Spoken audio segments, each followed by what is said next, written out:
సర్వవిఘ్నోపశాంతయే యస్య ద్విరదవక్త్రాద్యాః పారిషజ్ఞాః పరస్యతం విఘ్నం నిఘ్నంతి సతతం విశ్వక్సేనం తమాశ్రయే.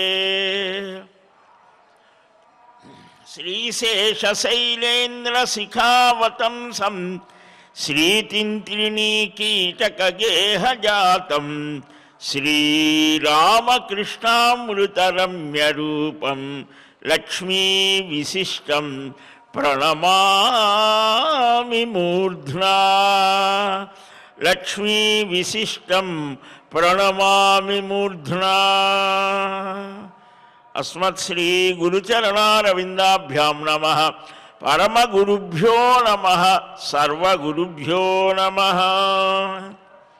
మాఘస్య శుక్లద్వాదశ్యాం పూర్వవత్సముపోషితః నమస్తే మాధవాయేతి హుత్వాష్టౌ చ ఘృతాహుతిః పూర్వమానేన పయసా స్నాపయేన్మాధవం తదా పుష్పగంధాక్షతైరర్చేత్ సావధానేన చేతసా. పరమ పావనమైనటువంటి ఈ వెంకటాచల మహాక్షేత్రంలో ఈ ప్రత్యూష కాలంలో ఆ పరమపురుషుల్ని గురించి తెలుసుకునేటువంటి మహద్భాగ్యం మనకు కలుగుతుంది. ఒకప్పుడు గ్రామాలలో చక్కగా ఉదయాన్నే లేచి సుస్నాతులై నగర సంకీర్తన గ్రామమంతా కూడా భగవన్నామం చేస్తూ రెండు చేతులతో తాళం వేస్తూ నామస్మరణ చేస్తూ తిరిగేవారు. ఈ రెండు చేతులు కలిపి ఇలాగ భజన చేయడం చేత హృద్రోగాలు, హార్ట్ డిసీజెస్ పోతాయి, బీపీలు పోతాయి. అది చెప్పకుండా మనవారు ఈ భగవన్ నామస్మరణ, ఎందుకంటే ఈ రోజుల్లో అది రుజువైనటువంటిది. విఠల్ విఠల్ అని మహారాష్ట్రలో వర్కరీ సంప్రదాయం అని వారు ఆషాఢ శుద్ధ ఏకాదశి నుంచి కార్తీక ఏకాదశి వరకు కూడా అన్ని గ్రామాలు తిరుగుతూ ఆ పండరీ క్షేత్రం వెళ్తారు. అందరూ 8 సంవత్సరాల పిల్లల దగ్గర నుంచి 90 ఏళ్ళ వాళ్ళ వరకు కూడా మామూలుగా ఏదో చేయటం కాదు, గంతులు వేస్తారు. చాలా అద్భుతంగా. ఒక ఆయన రీసెర్చ్ చేశారు, ఎక్కడి నుంచి వచ్చింది ఈ శక్తి. మామూలుగా వాడు వంగి వృద్ధులు నడుస్తూ ఉంటారు, అక్కడ మాత్రం గంతులు వేస్తారు పిల్లల్లాగా. అంటే ఈ నామంలో ఏదో మహత్వం ఉన్నది అని రష్యన్స్ పరిశోధన చేసి చెప్పారు. చాలా విశేషమైనది. సరే, అది ఎలా ఉన్నా నామ సంకీర్తనం అనేటువంటిది భగవన్నామ స్మరణ ఈ బ్రహ్మముహూర్తంలో, అంటే 4 దగ్గర నుంచి 6-7 లోపు చేసేటువంటిది చాలా ఆనందాన్ని ఇస్తుంది. ఎందుకని మన మనస్సు, మన బుద్ధి ప్రశాంతంగా ఉంటుంది, ప్రకృతి కూడా చక్కగా ఉంటుంది. ఉదయం అయ్యే కొద్దీ అన్నీ వచ్చేస్తాయి. కాబట్టి ఈ చక్కని ప్రశాంత వేళలో భగవాను గురించి మనం స్మరించడమే కాదు, ఆ తత్వం ఏమిటో, ఆయన గురించి ఏం చేస్తే బాగుంటుందో మహర్షాదులు మన గురించి ఆలోచించారు. మహర్షులు ఎక్కడో అరణ్యంలో కూర్చొని జపతప ధ్యానాదులు చేయటం ఒకటే కాదు, మన కోసం ఇంకా ఏం చేస్తే ఈ మానవ జాతి చక్కగా ఉంటుంది అని ఆలోచిస్తారు. అందుకనే అరణ్యాలలో వాళ్ళంతా సమావేశమవుతారు. మనకు ధార్మిక సదస్సు జరిగింది కదా, అలాగా సమకాలికులైనటువంటి ఆ మహర్షాదులంతా చేరి ఏం చేస్తే బాగుంటుంది అని చర్చిస్తారు. ఆ విశేషాలు అందరికీ అందిస్తారు. ఇది మనకు దేశంలో, భారతదేశంలో ఉన్న సంప్రదాయం, చాలా గొప్ప విశేషం. అలాగనే ఆ మహర్షులు ఇంకొకరిని అడుగుతారు, ఇదేమిటి అదేమిటి అని. భగవద్భక్తులైనటువంటి ఆ నారద మహర్షి సనక మహర్షిని అడిగినటువంటి ఆ ప్రశ్నలకు సమాధానమే నారద పురాణం. నారద మహాపురాణం 6వ పురాణం, 18 పురాణాల్లో 6వది ఇది. మనకు ఎన్నెన్నో విశేషాలు చెప్పాడు సనక మహర్షి. ఆ విశేషాలు మనం చక్కగా గ్రహించాం.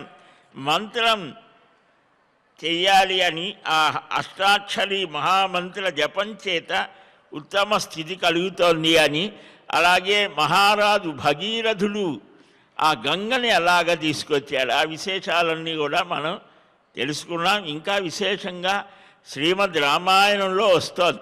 అంటే కొన్ని చోట్ల ప్రధానంగా చెబుతారు, కొన్ని చోట్ల సంక్షేపంగా చెబుతారు.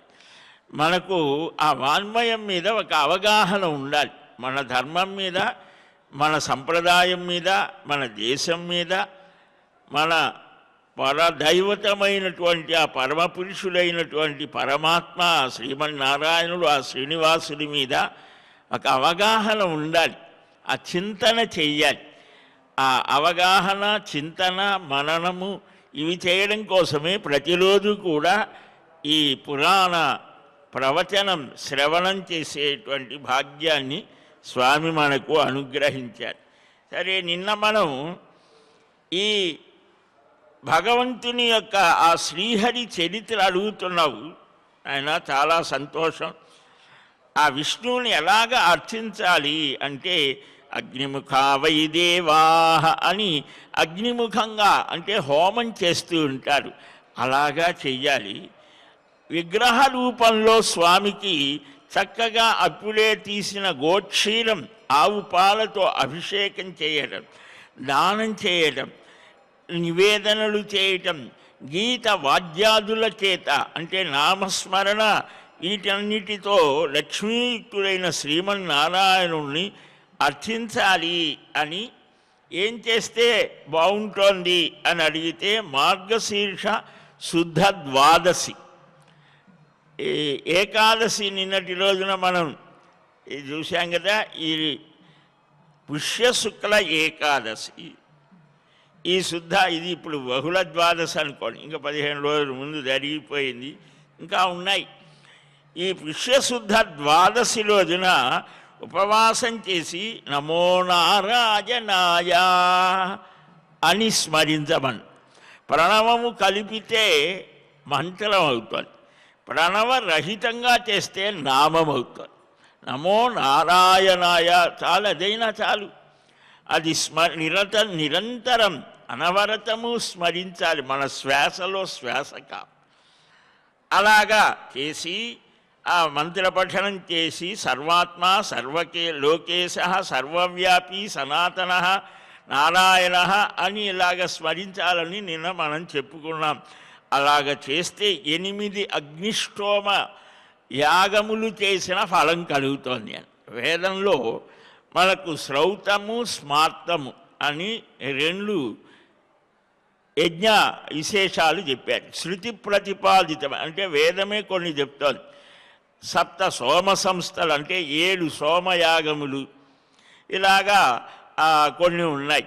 ఇవి కాక కూడా ఉన్నాయి. వాటిల్లో అగ్నిష్టోమం, అతిరాత్రం, వాజపేయం, ఇలాగా ఉన్నాయి. ఈ అగ్నిష్టోమ యాగం చేయడం శ్రౌతకాండలో ఒక విశేషం. చాలా కష్టం, అందరికీ అది సాధ్యం కాదు. ఈ విధంగా ఆ నారాయణుణ్ణి అర్చిస్తే 8 అగ్నిష్టోమ యజ్ఞములు చేసిన ఫలం కలుగుతోంది అని సనక మహర్షి చెప్తూ ఉన్నాడు. సరే, ఇక మరలా మనం వచ్చేది ఇప్పుడు ఇది అయింది కాబట్టి వచ్చేటువంటి మాఘమాసంలో ద్వాదశి రోజున ఉపవాసం చేసి నమస్తే మాధవాయ అని అగ్నితో 8 ఆహుతులు అంటే హోమం చేయాలి.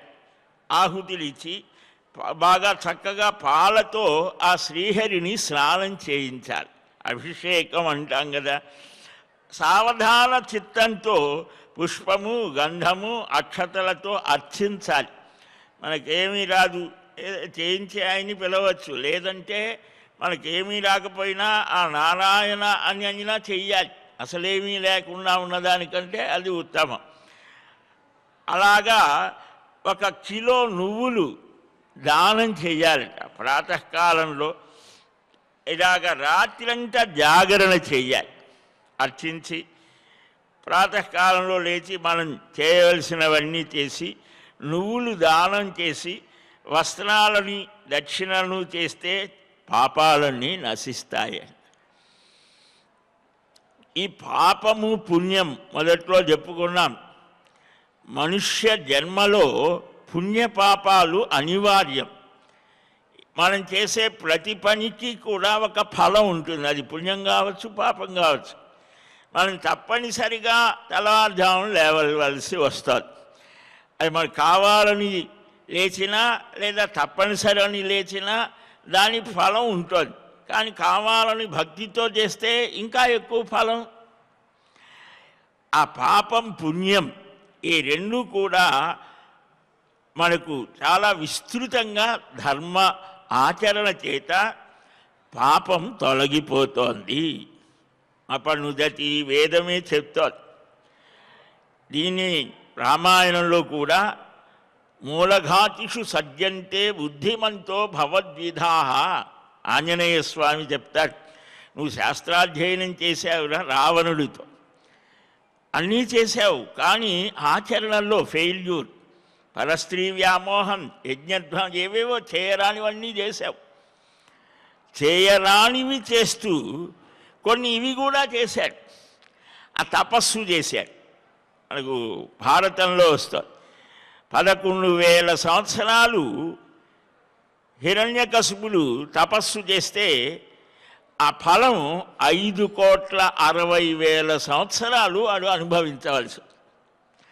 అంటే దేవతలు అందరూ కూడా ఒక బ్రహ్మ విష్ణాదులు తప్ప తక్కిన వారంతా కూడా వాడు ఏది చెబితే అది చేయవలసి వచ్చింది. అంతే.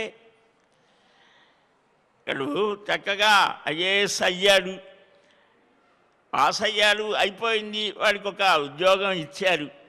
ఇచ్చిన తర్వాత వాడు ఏం చేస్తాడో ఎవరికి తెలుసు. రూల్ ప్రకారమే నడవాలి. కానీ ఎట్లాగైనా సరే కొన్ని వాళ్ళకు ఏవో ఉంటాయి కదా. అలాగా ఇక్కడ హిరణ్యకశిపుడు తపస్సు చేశాడు. ఆ తపస్సు యొక్క ఫలం ఇవ్వాలి.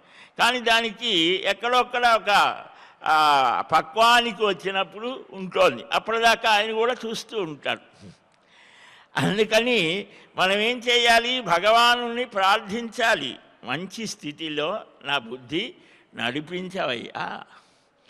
అలాగనే మనకు చాలా ఉదాహరణలు చరిత్రలో కనిపిస్తాయి, పురాణాల్లో కనిపిస్తాయి. మన కోసమే మనం ఎలాగ ఉండాలి, ఎలాగ ఉండకూడదు. కనుక ఈ పాపమంతా పోతోంది. సర్వకామాన్ ప్రయచ్చతు మాధవ సర్వభూతాత్మ సర్వకర్మ ఫలప్రద తిలదానేన మహతా సర్వకామాన్ ప్రయచ్చతు. భక్తితో ఇది స్మరించి, అంటే సర్వప్రాణి స్వరూపుడు అయ్యా. ఒక్క శ్లోకం మనం అర్థం చేసుకుంటే చాలు. అన్ని పురాణాలలో, ఇతిహాసాలలో, వేదవాన్మయంలో చెప్పేది అదే. అదేమిటి? పరమాత్మ సర్వవ్యాపి, సర్వప్రాణులలో ఉన్నాడు. చెట్టులో, పుట్టలో, గొట్టలో కనిపించే ఆయన కానిదేది లేదు. సర్వం విష్ణుమయం జగత్తు. కానీ మనకంత దృఢప్రత్యయం లేదు కదా. అందుకనే మనకు భగవానుడు మనం చెప్పుకున్నాం, ఆవు పాలు ఆ గోవులో అంతటా వ్యాపించి ఉన్న ఆ పొదుగు పిదికితేనే పాలు వస్తాయి. అట్లాగనే స్వామి ఒక్కొక్క స్థానంలో తన యొక్క విభూతిని, ఆ వైభవాన్ని, ఆ శక్తిని కేంద్రీకరింపచేస్తాడు. అక్కడకు వెళ్ళి మనం నమస్కారాదులు చేసి, జపధ్యానాదులు చేసి, సంకీర్తనలు చేయడం చేత ఆ ఫలాన్ని మనం పొందుతాం.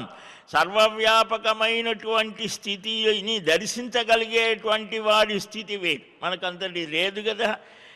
కాబట్టి మనం ఎక్కడ ఉన్నామనేది కూడా చూసుకోవాలి. ఇలాగ చేస్తే 100 వాజపేయ యాగముల ఫలాన్ని పొందుతావు అని చెప్పారు. ఇక పుష్యం అయింది, మాఘం అయింది, పాల్గొన శుద్ధ ద్వాదశి. వరాహ పురాణంలో ద్వాదశికి సహజంగా ఏకాదశి, పద్మపురాణం ఇవన్నీ కూడా ఏకాదశి వ్రతం మన పెద్దలంతా చేశారు. మనకి వాళ్ళు ఏవేవో కొత్త వచ్చాయి.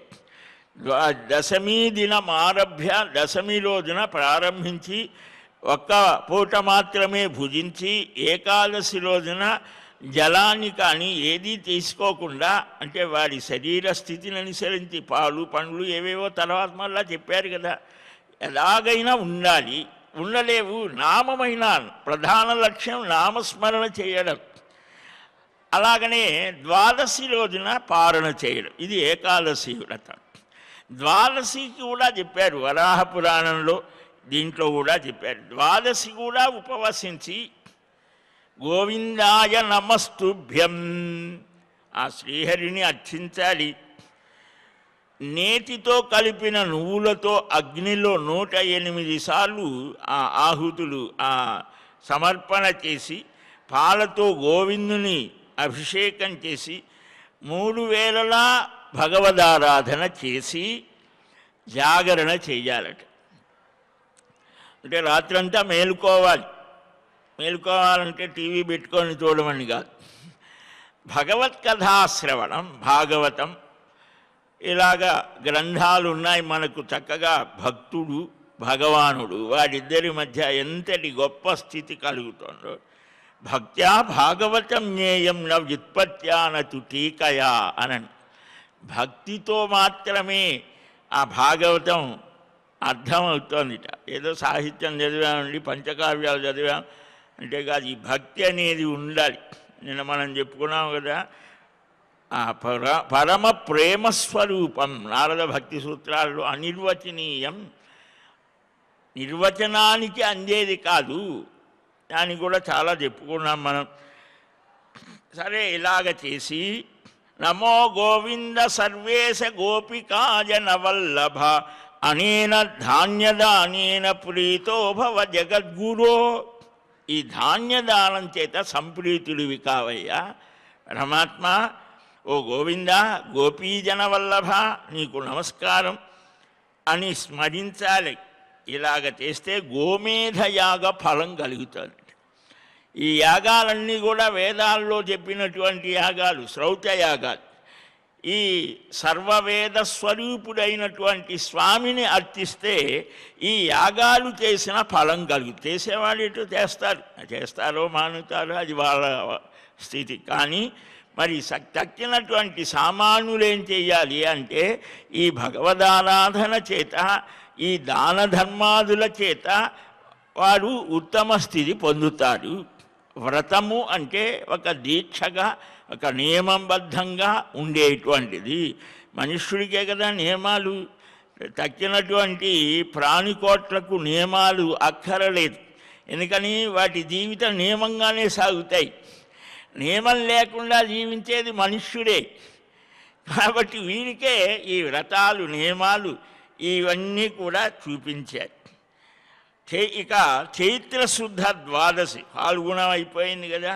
చైత్ర ద్వాదశి రోజున ఉపవసించి నమోస్తు విష్ణవే తుభ్యం అని ఇలాగా మొదటి చెప్పినట్టుగానే అర్చన చేయాలి.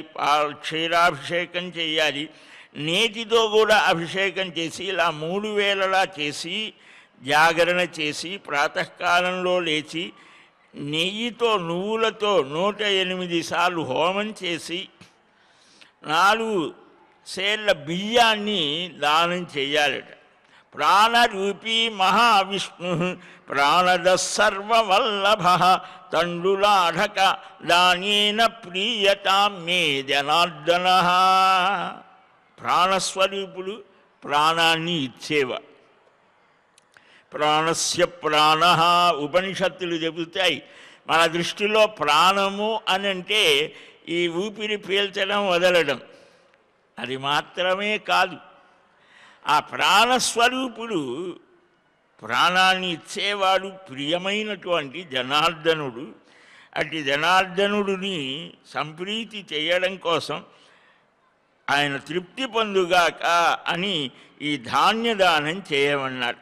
ఇది చేయడం చేత అత్యగ్నిష్టోమ యాగ ఫలాన్ని వీడు పొందుతాడు.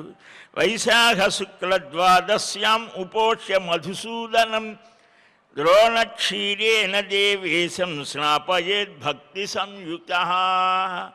ఇక్కడ చాలా విశేషం ఏంటంటే సంఖ్యామానం చాలా అద్భుతంగా చెప్తారు. ద్రోణం, ఆఢకం ఇలాగా అంటే ఆ కొలతలు. ఈ వైశాఖ శుద్ధ ద్వాదశి రోజున ఉపవసించి మధుసూదనుణ్ణి క్షీరంతో అభిషేకం చేసి జాగరణ చేసి త్రికాలాలలో అర్చించి, అంటే ఈ కాలాన్ని మనం ఎలాగ గడుపుతూ ఉన్నాం, ఎలా గడపాలి, ఎలాగా గడుపుతున్నాం ఒక్కసారి వివేచన చేస్తే మనకి ఎవరికి వాడికే తెలుస్తోంది. ఈ 24 గంటల కాలమే అందరికీ, మహాత్ములకు అదే కాలం, మనకు అదే కాలం, వ్యర్థంగా కాలాన్ని గడిపేవాడికి అదే. కానీ మహానుభావులు అన్ని సమయాలలో కూడా వినూత్నంగా భగవద్ ఆరాధన చేస్తూ కాసేపు, సంకీర్తన చేస్తూ కాసేపు, జపసాధన చేస్తూ కొద్దిసేపు, యజ్ఞయాగాదులు చేస్తూ, ఇవన్నీ భగవత్పరమే. అలాగ చేయడం చేత మన మనస్సు, ఇంద్రియాలన్నీ కూడా భగవంతుడి మీద లగ్నమై మనస్సు చక్కగా ఉంటుంది, ప్రశాంతంగా ఉంటుంది, శాంతిగా ఆనందంగా ఉంటుంది. ఇలాగ చేసి 20 అపూపాలు అంటే ఈ అరిసెలు అంటారు, అవి వీటిల్ని దానం చేయాలట. దేవదేవ జగన్నాథ ప్రసీద పరమేశ్వర ఉపాయనంచ సంగృహ్య మమాభీష్ట ప్రలోభమా అని దానం చేయాలి. భోజనం పెట్టాలి, వాక్ నియమం కలిగి ఉండాలి. ఈ వాక్కుని మనం ఎలాగ ఉపయోగిస్తాము, మౌనంగా భుజించాలి అని శాస్త్ర నియమం.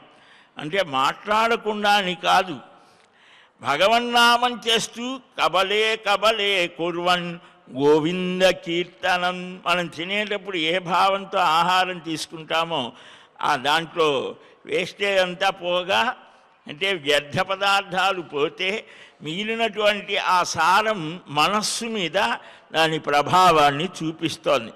ఆలోచనలే మనస్సు అంటే. మన ఆలోచనలు సవ్యంగా ఉండాలంటే భగవన్నివేదితమైనటువంటి ఆహారాన్ని ప్రతిరోజు తీసుకోవాలి. భగవంతుడికి సమర్పణ చేసి తీసుకుంటే మనకు మంచి ఆలోచనలు కలుగుతాయి. మంచి ఆలోచనల వల్ల మంచి పనులు చేస్తాం, అప్పుడు ఆరోగ్యము బాగుంటుంది.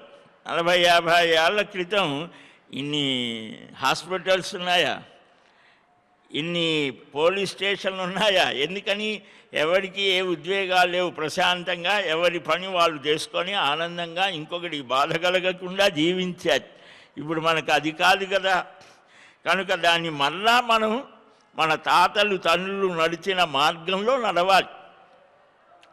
ఇలాగా చేసిన వాడు ఆ యజ్ఞ ఫలాలను పొందుతారు. ఆషాఢ శుక్ల ద్వాదశ్యాం ఉపవాసీ జితేంద్రియ వామనం పూర్వమానేన స్నాపయేత్ పయసా వ్రతీ నమస్తే వామనాయేతి దుర్వాద్యోష్టోత్తరం శతం హృత్వా చ జాగరం కుర్యాత్ వామనం చ అర్చయేత్ పునః.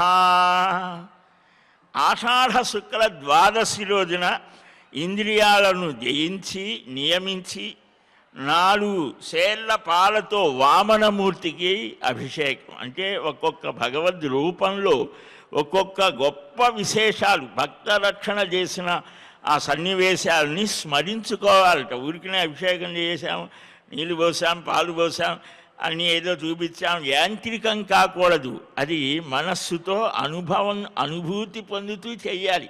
ఇంతింతై వటుడింతయై మరియు తానింతై నభోవీధిపైనంతై తోయద మండలాగ్రమున కల్లంతై ప్రభావీటిపైనంతై. భాగవతంలో వామనావతార చరిత్ర. ఇదం విష్ణుర్విచక్రమే వేదంలోనే వస్తోంది. వామన అవతార వైభవాలన్నీ వేదంలో వచ్చినటువంటి చాలా సూక్ష్మమైనటువంటి ఆ గాథలకు, ఆ అవతార విశేషాలని పురాణాలు విస్తృతంగా వర్ణించాయి మన కోసం.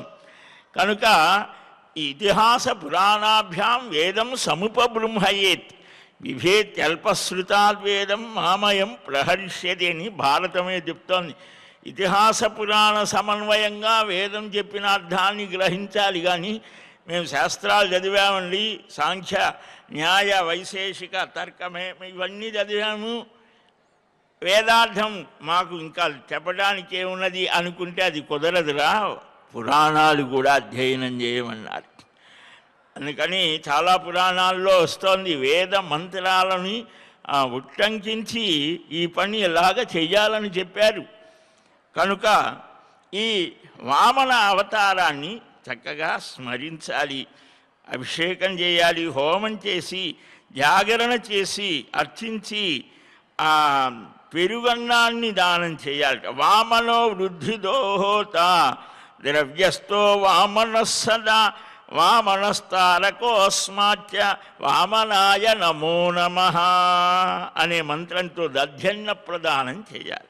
వామనుడు వృద్ధి ఇచ్చేటువంటి వాడు, ఆయనే హోత అంటే ఆ హోమాన్ని యజ్ఞాల్ని చేయించే నడిపేవాడు, మనల్ని తరింపజేసేవాడు. అట్టి వామనుడికి నమస్కారం అని ఆ వామనావతార వైభవాన్ని స్మరిస్తూ భాగవతంలో జాగరణ ఎలాగ చేయాలి, ఇక అవతారాలని భాగవతంలో ఉన్నటువంటి ఇక్కడ చెప్పినటువంటి ఆ అవతార వైభవాన్ని భగవంతుని గురించి మనం నిరంతరం స్మరిస్తే ఆరోగ్యం, ఆనందం, ఆధ్యాత్మిక వికాసం అన్నీ కలుగుతాయి. ఆ తర్వాత శక్తి కొలది బ్రహ్మవేత్తలైన బ్రాహ్మణులకు భోజనాన్ని సమర్పించాలి. ఇలాగ ఈ వ్రతాన్ని చేస్తే అగ్నిష్టోమ యాగాలు 100 అగ్నిష్టోమ యాగాలు చేసిన ఫలితం కలుగుతోందని. అలాగనే శ్రావణ శుద్ధ ద్వాదశి చాలా విశేషం. ఆ రోజున ఉపవసించి తేనెతో కలిపిన పాలతో అభిషేకం చేయాలి ఆ శ్రీధరుణ్ణి. నమోస్తు శ్రీధరాయ. ఒక్కొక్క మాసంలో ఒక్కొక్క తిథికి ఒక్కొక్క విశేషాన్ని చెప్తాయి పురాణాలు. అంటే ఏమిటనమాట, ఈ వ్రతాలు అందరికీ చెప్పినటువంటి వ్రతాల లక్ష్యం ఏమిటి? 365 రోజులు వ్రతాలు ఉన్నాయి. అంటే ఇక మేమేం చేసుకోక్కర్లేదండి, పని పాట మాకేం లేదనుకుంటున్నారా అంటారేమో. ఎందుకని అని అంటే మహర్షులు ప్రతి క్షణం కూడా విలువైనదే, దాన్ని భగవంతునితో అనుసంధానాన్ని కలిగి ఉండటానికి ప్రయత్నం చెయ్యాలి అని వారి యొక్క బోధ. మనం అంత తెలివి తక్కువ వాళ్ళమా, మీరు చెప్పగానే చేస్తామా అని మనం అలాగ ప్రయత్నం చేస్తున్నా వారు ఎన్నో మెట్లు దిగి అనేక రకాలుగా, ఒక్క విధానం కాదు. కొంతమందికి ధ్యానం మాకు చాలా ఇష్టం అండి అంటాడు వాడు. ధ్యానం అంటే ఏదో కళ్ళు మూసుకుంటే చాలనుకుంటాడు. అదేనా ధ్యానం? దానికి ముందే ఉన్నాయిరా అంటే ఆ యమము, నియమము, ఆసనము, ప్రాణాయామము, ప్రత్యాహారము, ధారణము, ఇన్ని ఉన్నాయి. ఆ చివరిది ధ్యానము, సమాధి. ఆ సమాధి స్థితికి ముందుది ధ్యానం. అక్కడికి ఎన్ని మెట్లు ఎక్కాలి? యమం అంటే ఏమిటి? ఆ యమ నియమాలు ఆచరిస్తే ఎంత గొప్ప స్థితి. అహింస, సత్యం, అస్తేయం, ఇలాగ కొన్ని యమ నియమాలు, ఈశ్వర ప్రణిధానం ఇలాగ చెప్పారు. ఆసన సిద్ధి, కదలకుండా కూర్చోవాలి, పద్మాసనంలో కూర్చోవాలి, స్వస్తికాసనం, ఇలాగ ఆసనాలు చెప్పారు. 3 గంటలు కదలకుండా కూర్చోగలిగితే ఆసన సిద్ధి అన్నారు. కాబట్టి ఇలాగా ఆ యమ నియమ ఆసన ప్రాణాయామం ప్రత్యాహారం ఇవన్నీ చెప్పారు. మనం ఈ వ్రతం అంటే ఇవన్నీ వస్తాయి. మనం ప్రతిరోజు చేసేటువంటి దాంట్లో కూడా వస్తాయి. ప్రాణాయామం అని అంటాం. ముక్కు పట్టుకోమంటూ ఉంటారే, ముక్కు పట్టుకోవటం ఏంటి అంటే ప్రాణాయామము అని. అది సరే, ఆ తొందరలో ఆయన చెప్పేదేదో ఆయన చెప్తాడు, మనం చేసేదేదో మనం చేస్తాం. ఏమిటనేది మనం గ్రహించాలి, ఆలోచించమని నేను ఇక్కడ మీకు విన్నవించడం కారణం ఏంటంటే మన సనాతన ధర్మంలో ఉన్నటువంటి విలువలని మనం తెలుసుకోకపోతే మన పిల్లలకు ఎవరు చెప్తారు? మనమే చెప్పం, అన్నీ చెప్తాం, ఇది చెప్పం, ఇదొక్కటి తప్ప. అందుకనే మనకు ఎవడు ఏది చెప్పినా అదే నిజం అనుకునేటువంటి స్థితికి మన పిల్లలు వెళ్తున్నారు. తర్వాత బాధపడి ఉపయోగం లేదు. అందుకనే చిన్న వయస్సులోనే మన ధర్మం ఏమిటో మన అన్నీ ఆ చదువులతో పాటు పోరాటం చేయాల్సిందే, కానీ ఇవి కూడా చెప్పాలి. కనుక ఈ నమోస్తు శ్రీధరాయ క్షీరాబ్ధిశాయిన్ దేవేశ రమాకాంత జగత్పతే క్షీరదానేన సుప్రీతో భవ సుఖప్రద. దీంతో దానం చేయాలి. పాల సముద్రంలో శయనిస్తావా తండ్రి? క్షీరాబ్ధి శాయి దేవేశ రమాకాంత జగత్పతి ఆనందాన్నిచ్చే నీవు ఈ క్షీరదానం, ఆవు పాలను గోక్షీరాన్ని దానం చేయాలి అని. దీనితో సుప్రీతుడివి కావయ్యా అని శక్తి కొలది ఆ భోజనాన్ని అందరికీ పంచాలట. మనకు ధనాన్ని ఆర్జించడం ఒక ఎత్తైతే ఆ ధనాన్ని ఏం చెయ్యాలి? ఎంత పిచ్చివారని మీరు, ధనాన్ని ఏం చేయాలని మమ్మల్ని అడుగుతారేంటి? అదేం చెప్పక్కర్లేదు. హాయిగా కొత్త బిల్డింగ్స్ కడతాం, ప్లాట్లు తీసుకుంటాం, ఇంకేవేవో. దాన్ని అలా కాదట. మన పెద్దవాళ్ళు ఏం చెప్పారంటే ఉన్న ధనాన్ని 4 భాగాలు చేసి కొంత భాగాన్ని మన కోసం, కొంత భాగం కుటుంబం కోసం, కొంత భాగాన్ని ట్యాక్స్ కడిపోతుంది, నువ్వు చెప్పినా చెప్పకపోయినా, ఇంకొక భాగం దాన ధర్మాలు. ఈ దానం చేత కాంచనం కర్మమోచనం. ఈ దాన ధర్మాలు విరివిగా చెప్పారు మనకు. ఈ దాన ధర్మాల్లో కూడా, దానం చేయటంలో కూడా చాలా సంకల్పపూర్వకంగా చేసే దానం పాపాన్ని పోగొడుతోంది. ఇంకా ఈ నటులు, గాయకులు ఇలాంటి వారు ఉంటారు, వారికి కూడా చెయ్యాలి. ఇంకా భిక్ష ఏ స్థితి లేని వారు ఉంటారు, వారికి దానం చెయ్యాలి. అన్ని రకాలుగా ధర్మరాజు ప్రతిరోజు కూడా కొన్ని వేల మందికి దానం చేసేవారు. 88,000 మంది స్నాతకులు, అంటే వేదవ్రతాలు, విద్యావ్రతాలు, వ్రతస్నాతకులు ఇది కూడా అని చెప్పి వారితో కలిసి భుజించేవారు. ఇంకా కొన్ని వేల మంది ఎతులతో, బంగారు పాత్రలతో వారికి భోజనం పెట్టి వారితో కూర్చొని భుజించేవారట ధర్మరాజు. భారతంలో వస్తోంది. ధర్మరాజు రాజసూయ యాగానికి కొన్ని కోట్ల కానుకలు వచ్చాయి. అవేం చేశారు? అందరికీ దానం చేశాడు. అది రఘువంశంలో విశ్వజిత్ యాగం చేస్తాడు రఘుమహారాజ్, సర్వజిత్ యాగం. అది చేసి అంత దానం చేశాడు, కోట్ల ధనం. ఇంకా ఆయన ఎక్కడున్నాడంటే ఒక పన్నశాలలో ఉన్నాడు. మట్టి పిడతలతో ఆయన ఆహారం ఇవన్నీ, ఆయనకేం తక్కువతనం లేదు. అదే సమయంలో గురుదక్షిణ ఇవ్వాలి. కౌత్సుడు అని ఒక బ్రహ్మచారి ఆ రోజుల్లో గురువు గారికి దక్షిణ ఇవ్వాలి. చదువు అయిన తర్వాత ఆయనే పోషిస్తాడు కొడుకులాగా ఒక 10-12 ఏళ్ళు. అప్పుడు స్వతంత్ర విద్యా వ్యవస్థ ఉండేది, స్వాతంత్రం వచ్చేదాకా ఉండేది. ఆ విద్యా గురుకులాలు అందరికీ ఎవరి విద్య ఎవరికి ఏది కావాలంటే అది. ఆ గురుకులాలు కొన్ని వేల గురుకులాలని బ్రిటిష్ వాళ్ళు దాన్ని తీసేశారు. సరే, ఏదో విద్యా వ్యవస్థ అలాగా. ఆ గురుకులాల్లో వారు గురువు దగ్గర చదివిన తర్వాత అది వారికి స్వతంత్రంగా ఉంటారు కదా, దక్షిణ ఇవ్వాలి అని. అంటే ఈ చదువుకున్న వాళ్ళు వెళితే రాజులు వాడు ఎంత కోరితే అంత ఇచ్చేవాడు, పోస్ట్ గ్రాడ్యుయేషన్ లాగా అన్నమాట. ఇప్పుడు కూడా ఏవోటి ఇస్తారు కదా, స్కాలర్షిప్ అట్లా. వెళితే ఈయనను చూడగానే ఈయన దగ్గర ఏం లేదు, మనం ఏం చేస్తాం అనుకొని వెళ్ళబోతుంటే, కాదు నీకేం కావాలో చెప్పు అని అంటే, ఇట్లా మా గురువు గారికి 20 లక్షలు ఎన్నో లక్షల బంగారు నాణ్యాలు ఇవ్వాలి, అట్లా ఒక్క పూట గడువు ఇవ్వమన్నాడు. ఏం చేశాడు? కుబేరుడి మీద యుద్ధాన్ని ప్రకటించారట. ఆ కుబేరుడు భయపడిపోయాడు. మామూలుగా ఆయనకేం భయం లేదు, ధర్మబుద్ధి కలిగిన వాడు ఈ రాజు. కాబట్టి ఏమిటి కారణం ఇది అంటే ఆయన ఉన్న స్థానంలో కోట్ల బంగారు నాణ్యాలని వర్షంలాగా పడేసి చేస్తే ఇవన్నీ తీసుకువెళ్ళమన్నాడు.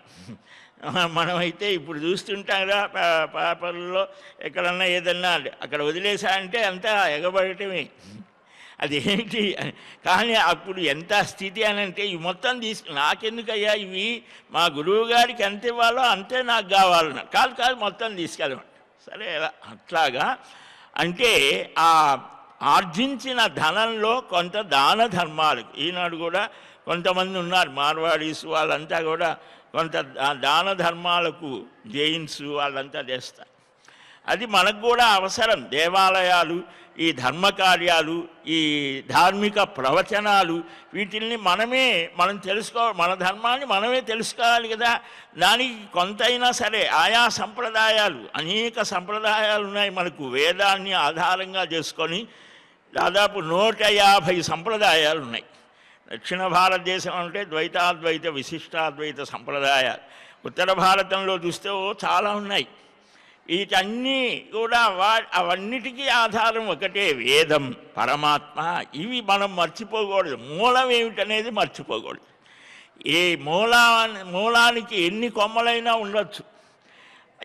దాన్నే మనం ఈనాడు హిందూ ధర్మం, హిందూ మతం అని, మతం కాదు ధర్మము అని మనం అంటాం. సరే ఇప్పుడు ప్రభుత్వ దృష్టిలో ఇది మతం కాబట్టి అనేక మతాల వారు ఉన్నారు కాబట్టి ఇది కూడా హిందూ మతం అంటున్నారు. దీంట్లో మనం దాదాపు 120 కోట్ల మంది ఉన్నారు. ఈ 120 కోట్ల మంది కూడా కనీసం మన ధర్మశాస్త్రాలు, మన సంప్రదాయాలు వీటన్నిటి మీద ఒక అవగాహన ఉండాలి. దానికోసమే తిరుమల తిరుపతి దేవస్థానం వారు మనకి ఈ పురాణ ప్రవచన వీటిల్ని ఏర్పాటు చేశారు. సరే ఋషికేశ నమస్తుభ్యం సర్వలోకైకహేతవే మహ్యం సర్వసుఖం దేహి గోధూమస్య ప్రధానతః అని ఈ శ్రావణ మాసంలో అలాగ చేసిన వారు 1000 అశ్వమేధ యాగ ఫలాలని పొందుతారు అని. ఒక్క అశ్వమేధం చెయ్యటానికి చాలా కష్టం. రామాయణ భారతాల్లో వస్తుంది. రామచంద్రమూర్తి కూడా అశ్వమేధ యాగం చేస్తాడు. రాజసూయం చేస్తానంటే లక్ష్మణుడు వద్దంటాడు. అది చాలా కష్టమైనది. భారతంలో ధర్మరాజు చేశాడు, హరిశ్చంద్రుడు చేశాడు అశ్వమేధ యాగం. ఈ కలియుగంలో అది నిషేధం అన్నారు. అనాథ ప్రేత సంస్కారం చేస్తే అశ్వమేధ యాగ ఫలం అన్నారు. వాడు ఎవడో తెలియదు, రోడ్డు మీద చనిపోయాడు, వాడిని ఎవడు పట్టించుకోలేదు, వాడిని తీసుకెళ్ళి వాడికి తగిన సంస్కారం చేయడం ఎంత సామాజిక బాధ్యత చెప్పిందో మనకు పురాణాలు. ఆ పేరు పెట్టలేదు కానీ చేసేదంతా అదే. ఇలాగా కొన్ని ఉన్నాయి. ఇంకా ఇక్కడ దీనిట్లో కూడా 1000 అశ్వమేధ యాగ ఫలాన్ని ఇలాగా శ్రావణ శుద్ధ ద్వాదశి రోజున ఆ శ్రీమన్నారాయణుని ఈయన చెప్పినట్లుగా అలాగ చేస్తే భాద్రపద శుద్ధ ద్వాదశి హృషీకేశుణ్ణి స్మరించమన్నారు.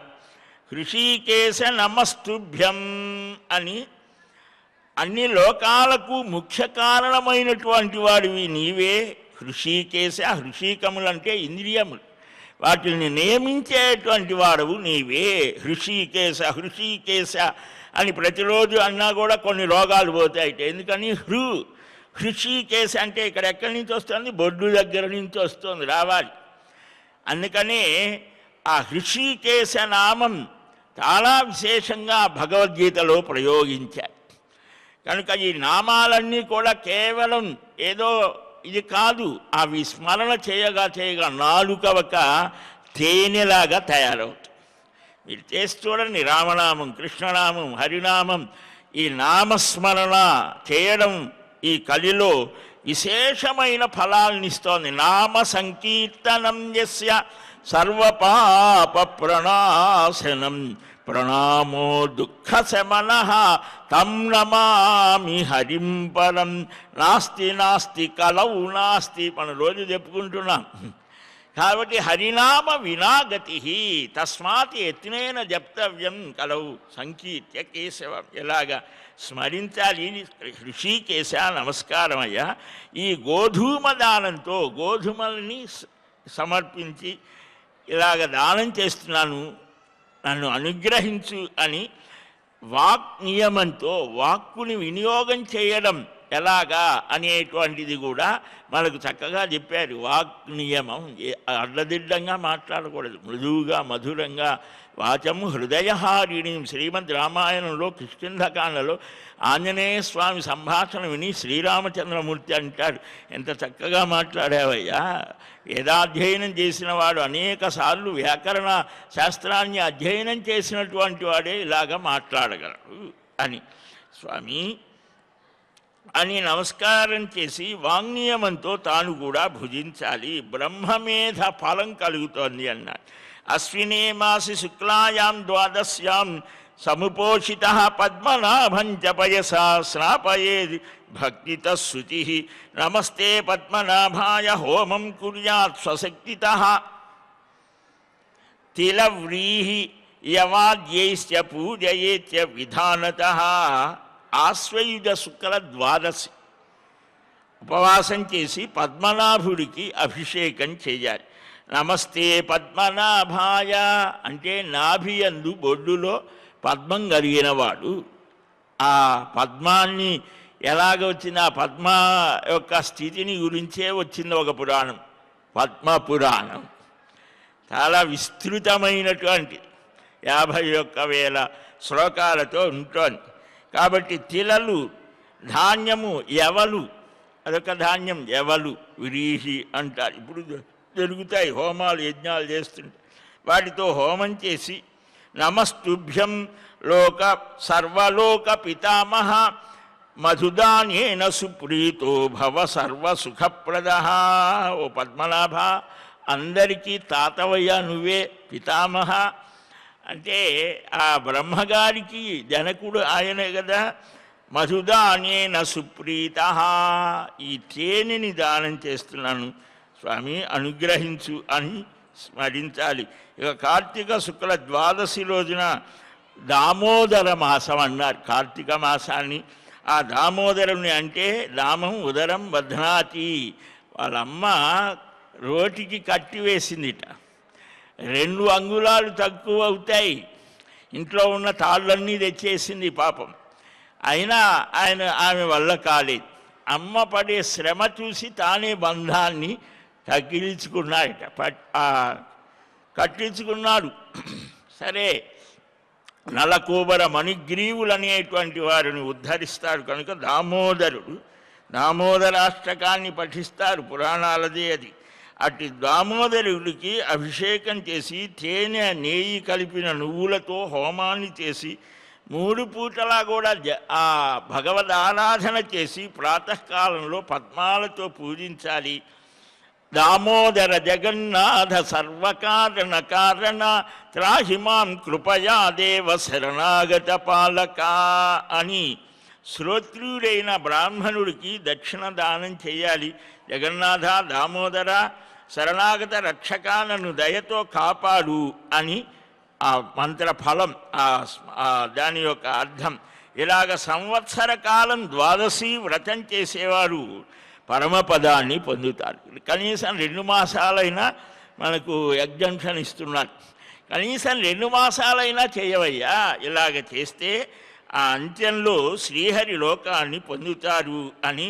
పూర్ణం సంవత్సరం కృత్వా, సంవత్సర కాలం ఇలాగ ద్వాదశి వ్రతం చేసి ఉద్యాపన చేయాలి. మార్గశీర్షంలో మొదలుపెట్టారు కదా, మళ్ళా మార్గశీర్షం ఆ రోజున చక్కగా తెల్లని వస్త్రాలను, పుష్పమాలలు, తెల్లని గంధాన్ని పూసుకొని మండపాన్ని తయారు చేసి ఆ మండపంలో సర్వతోభద్ర ముద్ర మీద జలపూరితమైన 12 కలశాలుంచి వెండితే కానీ, రాగి చేత కానీ, బంగారంతో కానీ లక్ష్మీనారాయణుని ప్రతిమలు చేయించి కలశం మీద ఉంచి అర్చించి పూజించి దేవదేవ జగన్నాథ భక్తానుగ్రహ విగ్రహ గృహానోపాయనం కృష్ణ సర్వాభీష్టప్రదోభవ అని దానం చెయ్యాలి.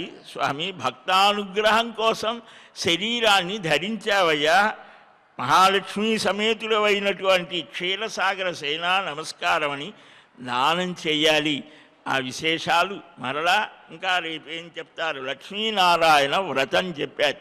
ఆ విశేషం ఏమిటో మార్గశీర్ష పూర్ణిమ రోజున ఏం చేయాలి, పూర్ణిమా వ్రతం కూడా చెప్పారు. ఆ విశేషాలు మనం క్రమంగా గ్రహిద్దాం. శ్రీకృష్ణ గోవింద హరే మురారే హే నాథ నారాయణ వాసుదేవ గోవింద జయ జయ గోపాల జయ జయ రాధారమణ హరి గోవింద జయ జయ. హరే రామ రామ రామ హరే హరే, హరే కృష్ణ కృష్ణ కృష్ణ హరే హరే. స్వస్తి ప్రజాభ్యః పరిపాలయంతాం న్యాయేన మార్గేణ మహీం మహీశాః. గోబ్రాహ్మణేభ్యः శుభమస్తు నిత్యం. లోకాः సమస్తాः సుఖినో భవంతు. కాలే వర్షతు పర్జన్యః పృథివీ సస్యశాలినీ. దేశోऽयं క్షోభరహితో బ్రాహ్మణాः సంతు నిర్భయాः. అపుత్రాः పుత్రిణः సంతు పౌత్రిణः. అధనా సధనా సంతు జీవంతు శరదాం శతం. శ్రియః కాంతాయ కళ్యాణ నిధయేర్థినాం. శ్రీవేంకట నివాసాయ శ్రీనివాసాయ మంగళం. బలం విష్ణోః ప్రవర్ధతాం. సర్వం శ్రీకృష్ణార్పణమస్తు. వాసుదేవ నారాయణ ముకుంద మాధవ శ్రీహరి గోవింద. ఏడుకొండలవాడ వెంకటరమణ గోవింద గోవింద గోవింద.